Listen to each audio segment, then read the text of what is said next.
With the ability to think abstractly, teenagers typically develop a deeper sense of moral reasoning. And a man named Dante Alighieri, he's the one who's going to take us on a guided tour of the Inferno. He said once that lying could be more serious than murder. Think that makes sense? Yeah. Why? It's murder, you could die immediately, but suffering, you suffer with that lie forever. For years.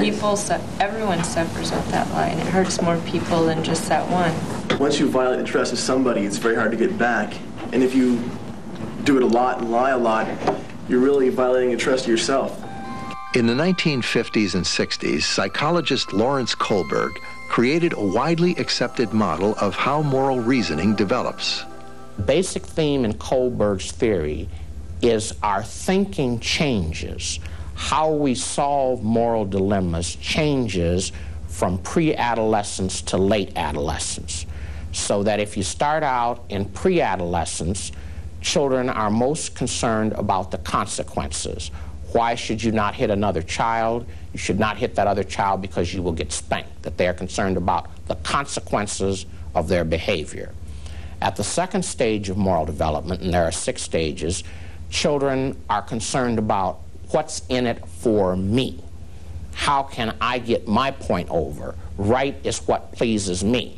So if you see a boy and a girl talking, the boy does not love the girl, and he knows good and well he does not love that girl. But he's interested in having a romantic sexual encounter with the girl, so he starts to tell her how much he loves her, how much he cares, gives her flowers, and so on. And that's right, because right behavior is what pleases me and gets what I want. That's called the marketing orientation. I've learned that if you want a job, you lie, because I recently applied for a job, and I was honest, and that I stole a hood ornament when I was 13, and I did not get the job because I had told the truth, and their policy was that anybody who had ever stolen anything was not hired. And so what it tells you is that they are working with a bunch of liars because everybody's stolen something.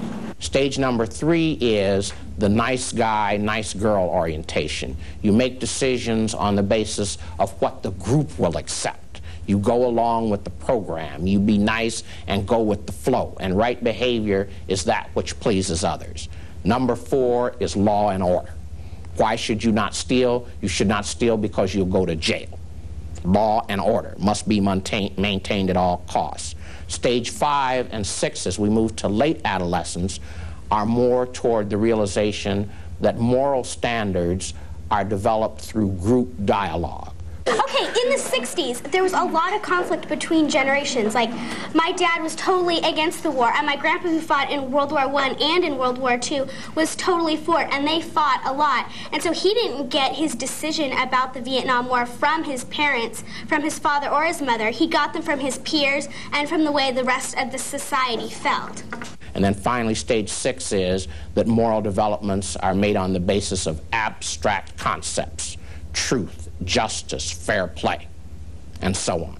So what is right is not so much then what is the law, but what is the truth, what is justice, what is fair play. And children's cognitive thinking has to develop before they can get to the last stage. If we don't think the world is worth living for, or we don't feel like we're good enough to live in it, our morals are lower. And if we think of ourselves as good, we're going to have high morals, and we're going to change the world in some good way.